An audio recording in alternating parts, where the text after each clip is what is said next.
Climate diplomacy in a divided world, regional strategies for alignment and delivery. We're going to discuss now how Gulf and MENA countries are navigating global dynamics to shape a cohesive path forward.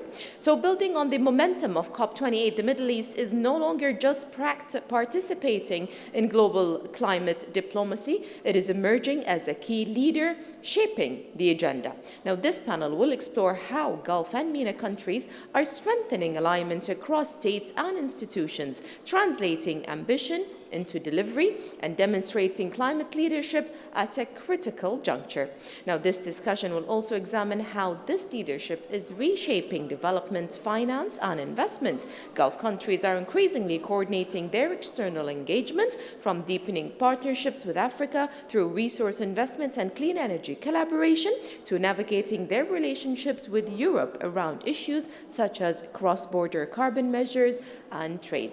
Ladies and gentlemen, it is my absolute honor to invite our dear panelists on stage. We have Engineer Khalid Lebloushi, Climate Change in Charge Environment Authority, Sultanate of Oman; Razan Bouchiri, Directorate Climate Change and Sustainable Development, Supreme Council for Environment, Kingdom of Bahrain; Mehrali Ajur, Deputy Director of the Directorate of Climate Change of Turkey; and our moderator, Dr. Damilola Olawuyi. I hope that's correct. Professor and UNESCO Chair on Environmental Law and Sustainable Development, Hamad bin Khalifa University.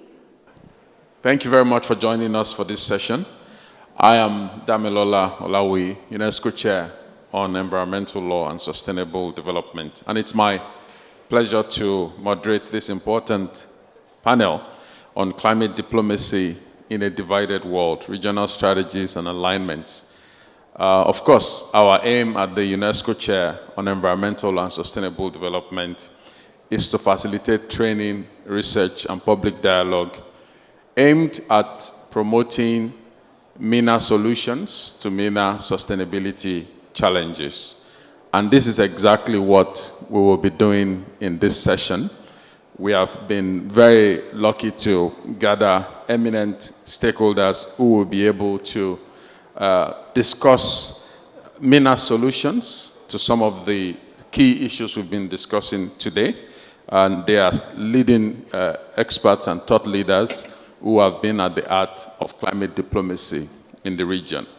We have Engineer Khalid Al-Balushi, the climate change in charge of the Environment Authority, Sultanate of Oman. You're welcome. We have Razan Bouchiri of the Directorate of Climate Change and Sustainable Development, the Supreme Council for Environment, Kingdom of Bahrain. And of course, last but not the least is Mehrali Essa, the Deputy Director of the Directorate of Climate Change of Turkey. So I will ask, maybe I should start with Engineer Khalid. The Sultanate of Oman has released the National Strategy for an Orderly Transition to Net Zero by the year 2050, which aims to accelerate homegrown approaches to climate finance. And I thought I should ask, what in your view are the key components of this strategy, and what are the opportunities for investors, financial institutions, and other stakeholders? First of all, I would like to thank you for this amazing predictions. Moreover, I would like to thank the organizers of this event for this massive organizations. And yesterday I shared with them that according to the agenda, it's really it's a huge agenda compared to the last year. Well, I would also like to extend the appreciation to the Supreme Council of Kingdom of Bahrain, of the environment for this kind of cooperation, and also kind of support to this event.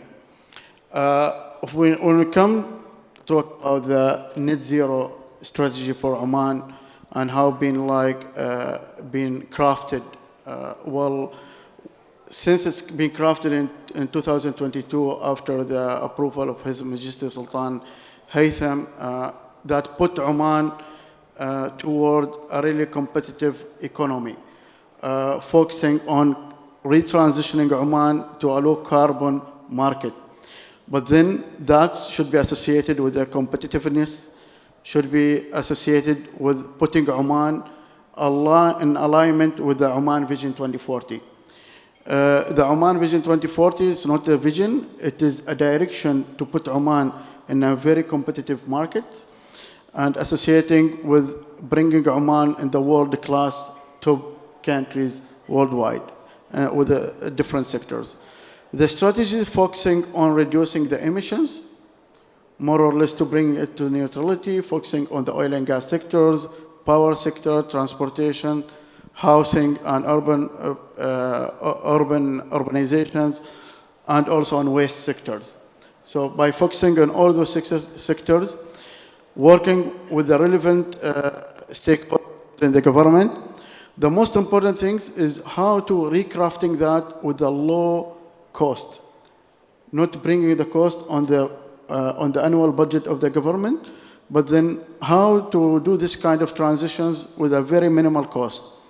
And this is bring the idea that crafting the strategies by putting the opportunities where the decarbonization could happen. And that means the strategy, more or less, its implementation depends on how to bring the investors in the country to invest in this strategy over there. So therefore, like the strategy is crafted the way on the decarbonization pathway, identifying each sector's achievement and what are the major achievements on every 5 years over that. But then it works on how to bring the investors, and that requires to changing the policies. So each sectors, they change the policy in order to empowerment the investors to come.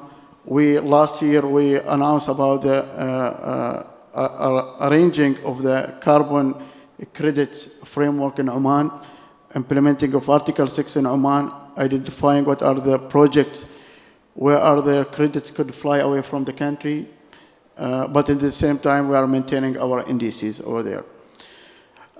Ministry of Economy, they arranged a study what are the costs over till 2040, and then how they can empower what we call the grounding for the investments to come. Recently, Sultan Haidar Mutar announced about the establishment of Oman Global Financial Center, and that center will allow us to bring the investors and also like bringing good opportunities for global companies and corporates to be accommodated in Oman. Thank you. Thank you very much. I think the efforts in Oman aim to sort of reflect a local approach to global problems. And I think some of the points you've made, I should direct this to Razan. I mean, you've been very active at the annual COP conferences, and some of us wonder whether the COPs actually, provide opportunities to reflect some of these homegrown approaches. So what, in your view, are the key opportunities and challenges of COPs in terms of advancing some of the MENA solutions that Khalid had mentioned? Thank you for your question and also your introduction. I think at the outset, it's really important to understand what COPs are. You hear the word multiple times, I think, or maybe even throughout the year in media. So what are COPs? COPs are annual negotiations to move the UN climate treaties forward. So the latest agreement, the Paris Agreement, was signed in 2015, but it actually just entered its implementation period in 2020, which kind of explains the recent buzz you've been feeling about climate action over the past 5 years.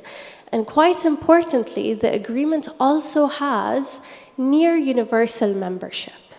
So every year, countries show up to negotiate, and it's really this near universal membership and this diversity that makes the process so powerful, but it's also what makes it so complicated. So every regional bloc, every negotiation bloc is showing up with its own priorities, its red lines, its own agendas, and it's trying to get its voice heard. So this is a challenge that's faced by practically every region, not only the MENA region. But to be more specific about the MENA region, the COPs matter a lot for the MENA region.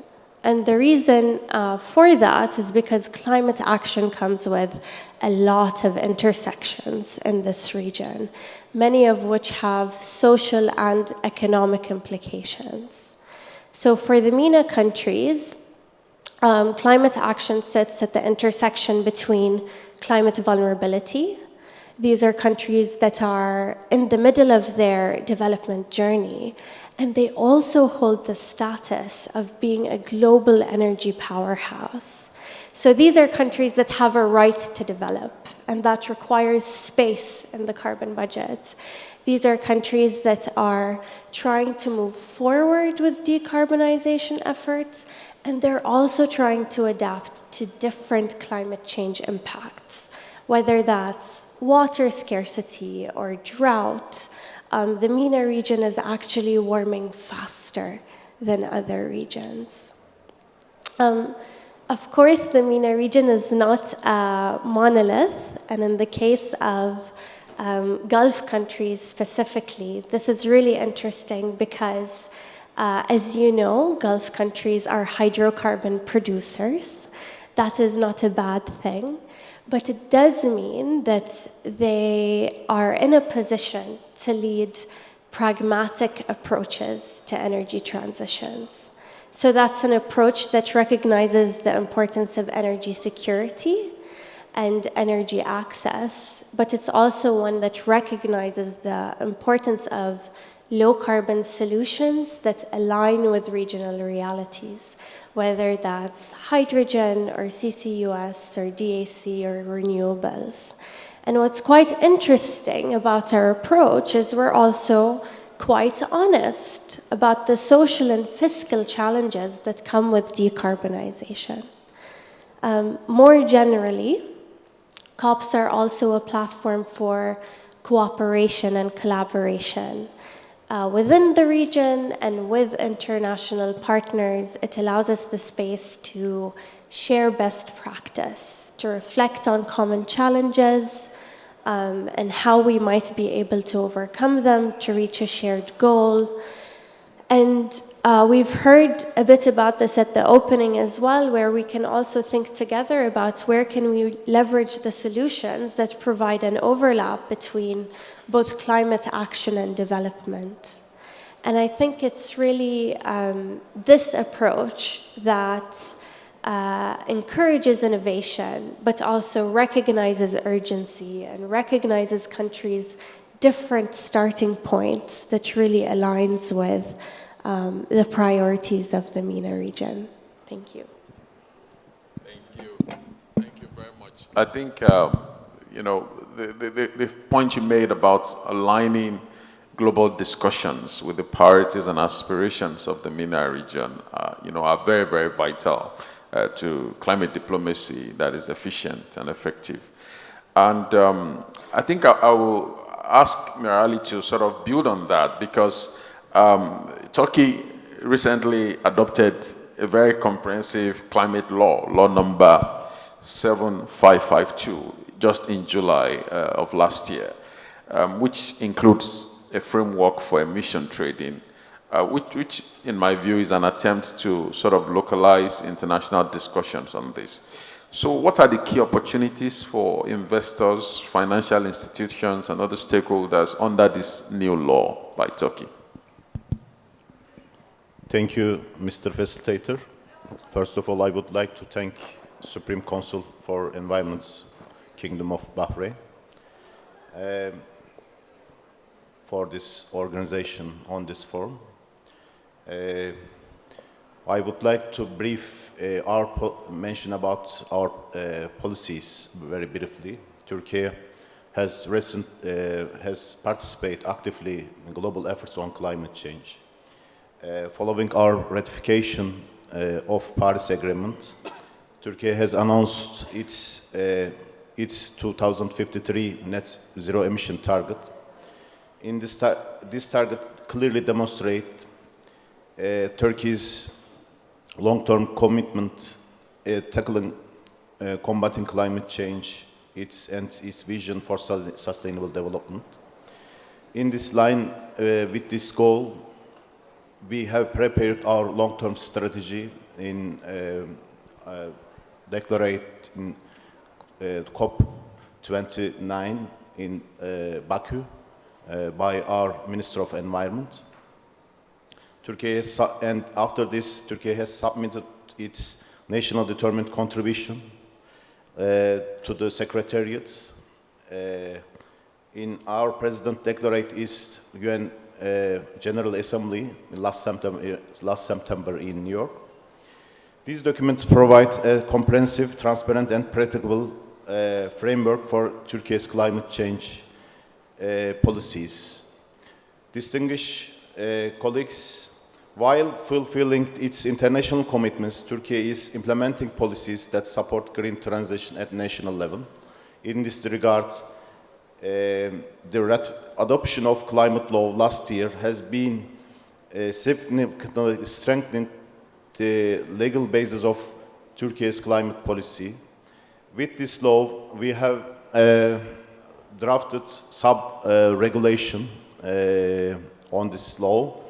First one is emission trading system, Turkish emission trading system. This is provides our industry competitiveness CBAM by EU. The second item is voluntary carbon market, offsetting voluntary carbon market mechanism. This is opening new avenue, the market-based climate action. The third one is Turkish green taxonomy with aligned European Union. This is clear message, the common language to investor to access to international climate finance. The last one is we have drafted that mandate the preparation of local climate action plans, all provinces.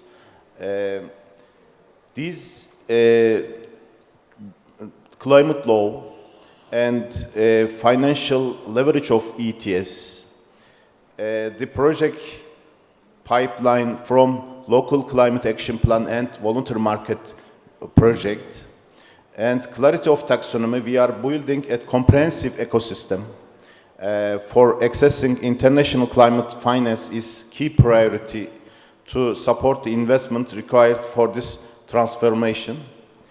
In conclusion, Mr. Facilitator and distinguished colleagues, we believe that this structured approach offers a model for wider region.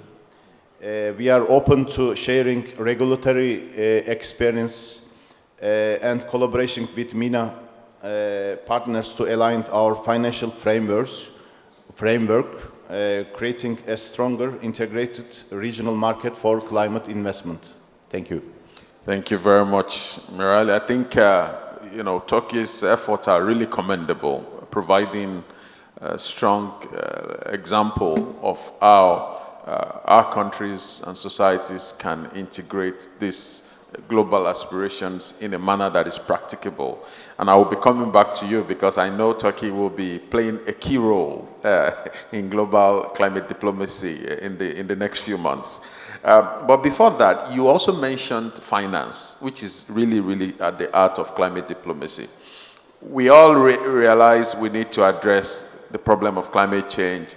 We need to ensure an orderly transition. But where do we get the money from, right? And that is a key question that stakeholders in business will like to ask. So I would ask you, Khalid, what are the MENA-led financing and entrepreneurial approaches that you would recommend to raise the finance for an orderly transition?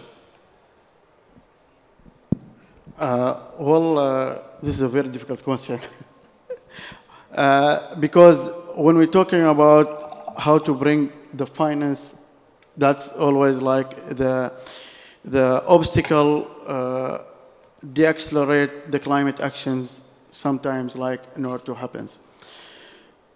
Just like a few days ago, I was reading reports about how much been invested in the last 10 years in mitigations and how much been invested or spent in adaptation. I found that one of the reports says in the last 10 years, what's been spent in mitigations around 92%, and the left 8% being spent just in adaptations, and you see the gaps. Why I'm saying this information is that the people that are investing in something when there is a return on it. So then the clear policy, the clear pathways, the clear things, so then that will help in order to bring the money. Okay. And then what are the financial instruments could help those money to flow on those creating the projects?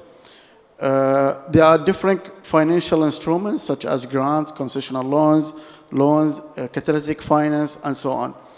So those are actually now, those are the kind of finance that are available on the table in each discussion.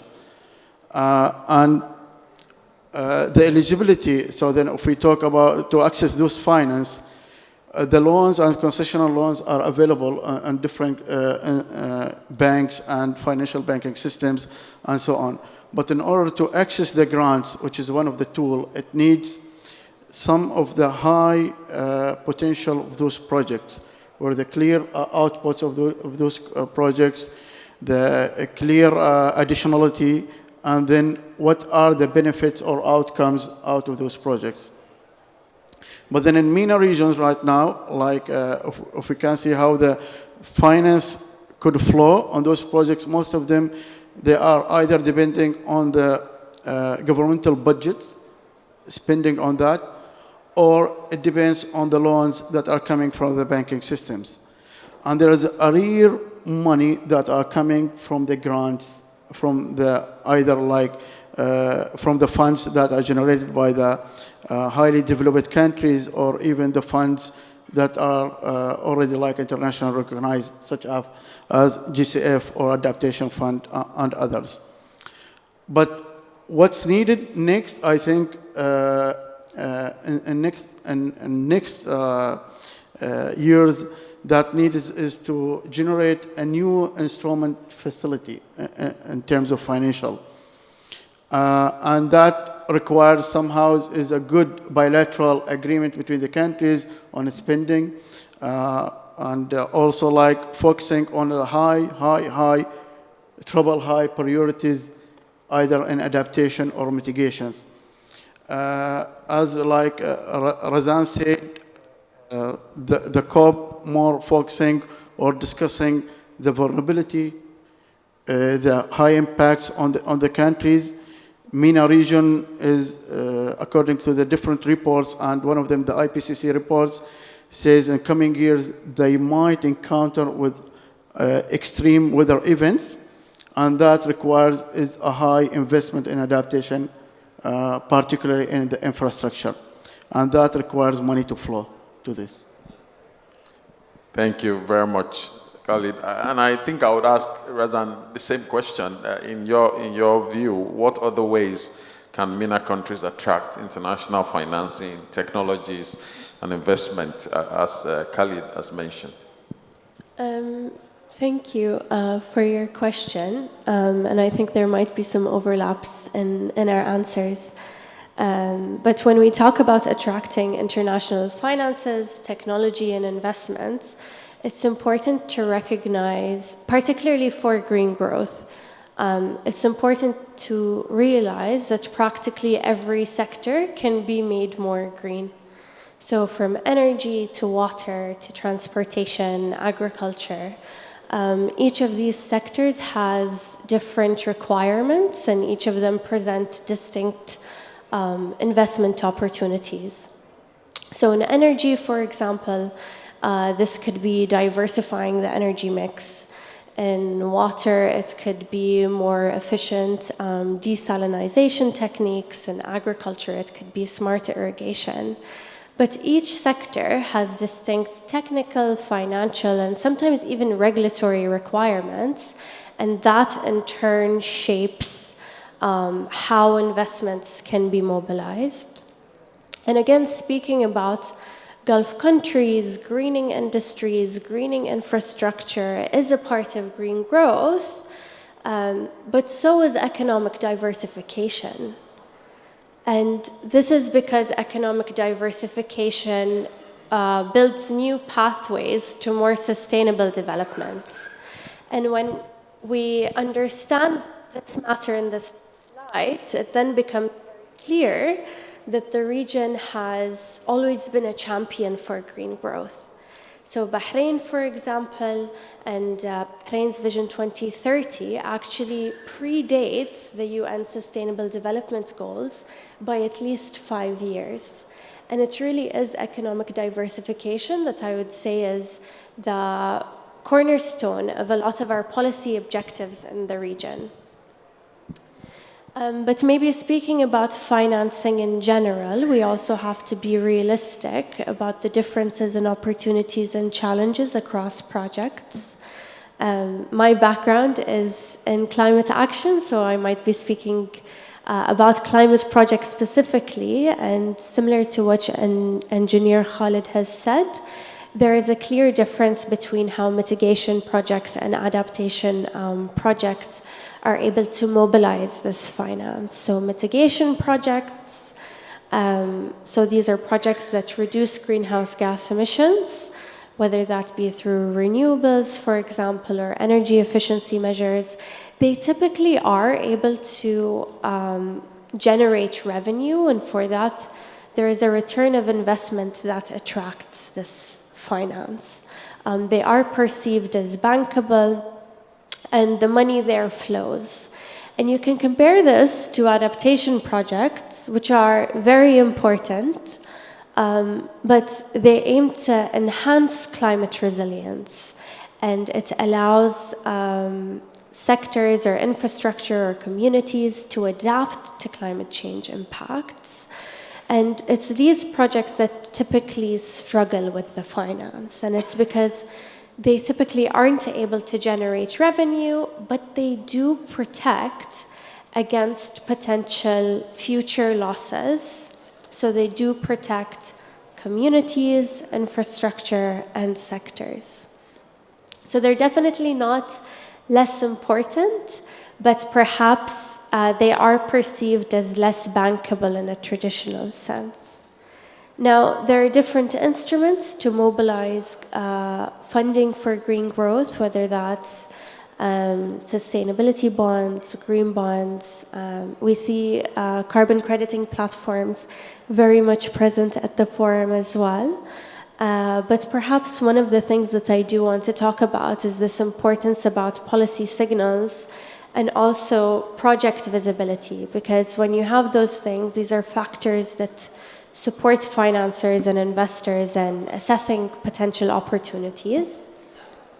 In the case of Bahrain, we are very proud to share that we have published our National Adaptation Investment Plan. And what we're trying to do with this plan is we're trying to target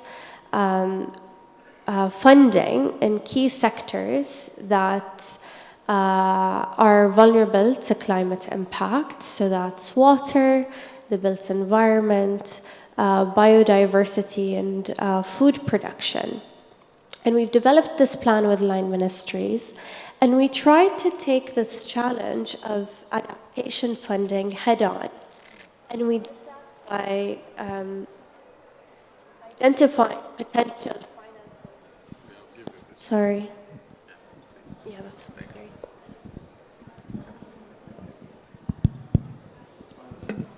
Yeah, so we tried to address this challenge of adaptation funding by essentially identifying the potential financing avenue for each project under the plan. So we're very proud of this plan. It is published, so it's publicly available, and we would encourage people to look it up online or even approach members of the SCE to have a chat about it. Thanks. Thank you very much, Razan, for telling us about this important plan. And I think it really shows the leadership of your entity and institution in leading this discussion. And I know that all of us will go to the website of the Supreme Council for Environment to try and gain insights on the great work that you're doing. I think so far we've discussed a lot on alignment, and we can even see some alignment in terms of regional approaches to financing, regional approaches to investment in clean infrastructure. But I think the other part of our panel talks about delivery as well, And so I think I will bring Merali in, because speaking of delivery, Turkey is set to host COP31 in November of this year, and we are all looking forward to that. What should we expect? And how can this global gathering lead to delivery of MENA solutions? Thank you, Mr. Facilitator, for your question. As you mentioned about this, our title of panel is, we are living in a divided world.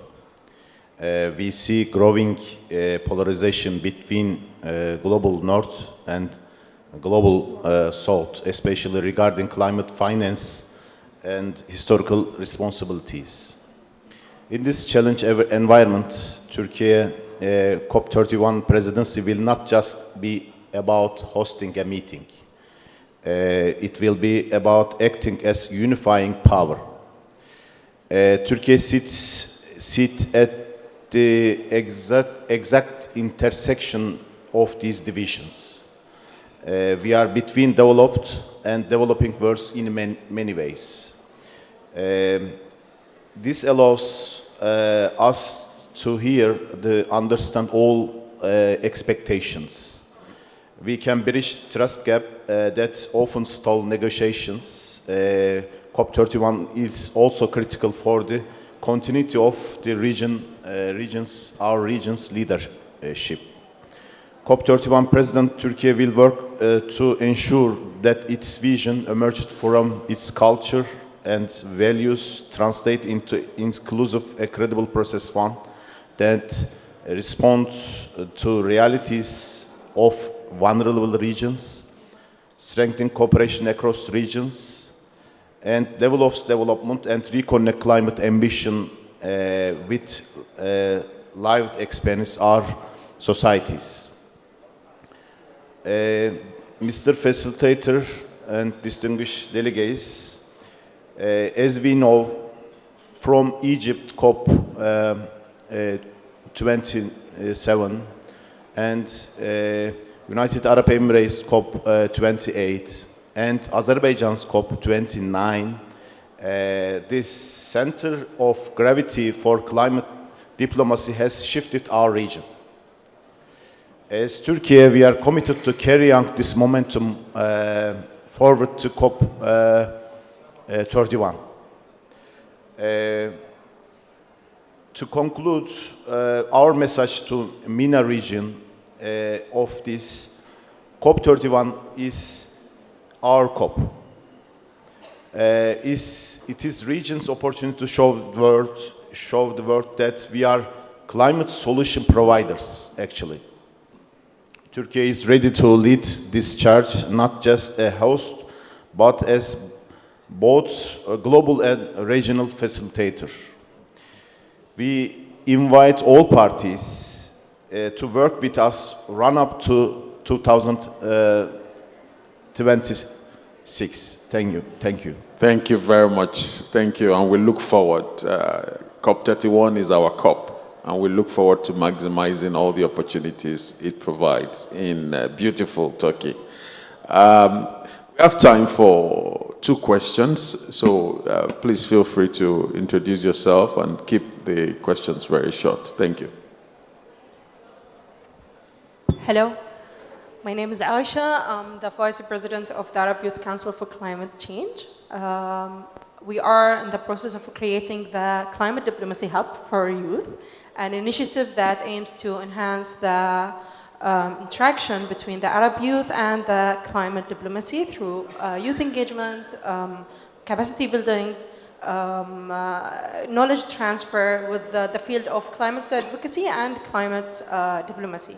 So the initiative will follow two streams. The first one is specialized workshops and mentorship programs led by the UAE National Climate Negotiation Team. And the second will be the open resource and training about negotiation techniques and the delivery. So my question for all of you is, what do we need for the Arab youth to be prepared to contribute with these strategies that you've spoken about today? Thank you. Any other question?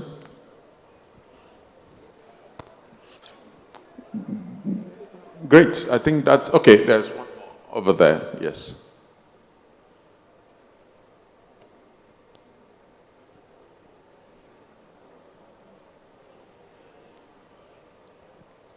Good afternoon. Jack Sienkiewicz, I'm the Chief Revenue Officer for Oman Data Park. My question is very related to the delivery of the sustainability KPIs. And I wanted to ask the delegates, how do you see the ICT involvement, technology involvement in that realization of the delivery? Fantastic, thank you. So, well, you have two important questions, so I would pass it on to our speakers in terms of closing remarks. And please feel free to answer any of the questions as you provide your closing reflections. So, shall we start with you, Khalid?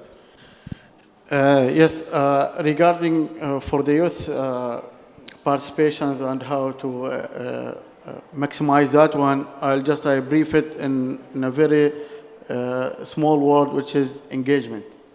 What's needed is to maximize the engagement with the youth, providing for them extra grounds for listening to their ideas and maximize and upgrade their skills. Actually, Oman, they did one of the good initiatives last year. We host Arab Youth Forum, where we discussed like 6 themes of the climate change and also sustainability. Most of them were targeting maximizing the skills of the youth. Regarding the second questions, which is in bringing the ICT in our plan, for example, Environment Authority in Oman, we will start hosting few sessions in order to pave the way for how we're bringing those kind of like the track for the ICT and how we can bring it to the decarbonization and also how we can utilize it on that. But there are a lot, actually, we needed the ICT in order to make the quick and good reporting and also analyzing and bringing the AI in order to provide a good area for decision makers in order to make the decisions. Good decisions could be provided or could be done when there is a good analysis of the data. Thank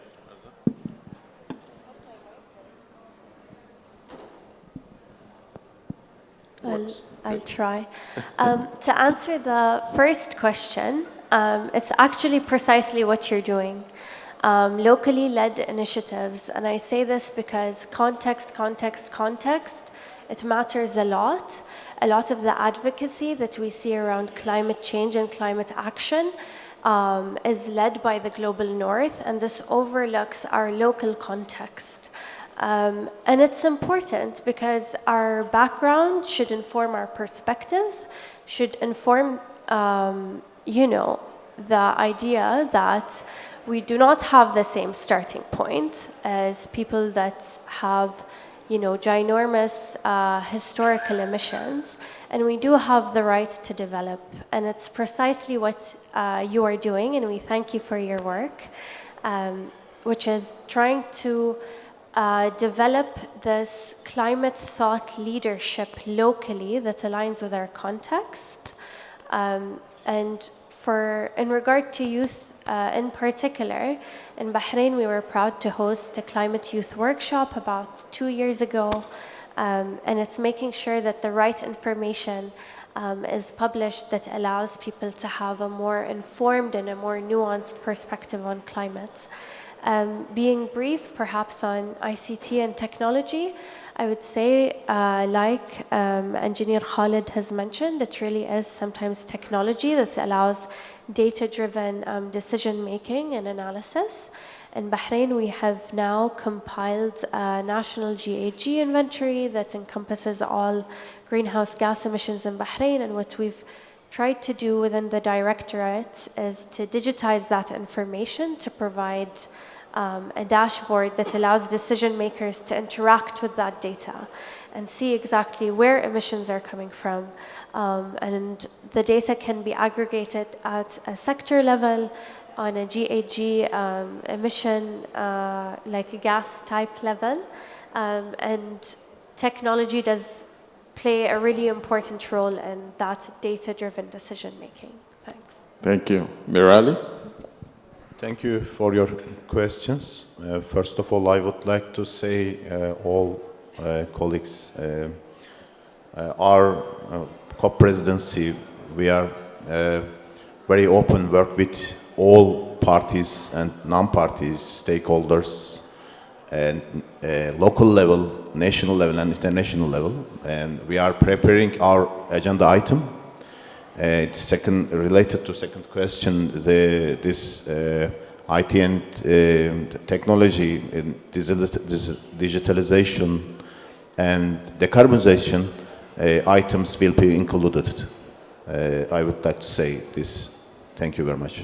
Thank you very, very much. I think we've had a very wonderful session showing us that, of course, the issue of climate change is a global problem, and that cannot be solved in isolation. So there is a need for alignment, there's a need for engagement, for local context and local content, and there is a need to be part of global discussions, including the ones that will happen in Turkey later this year. Please join me in thanking our speakers, Engineer Khalid Al-Balushi, Razan Boeri, Mirali Essa. Thank you so much for the wonderful insights.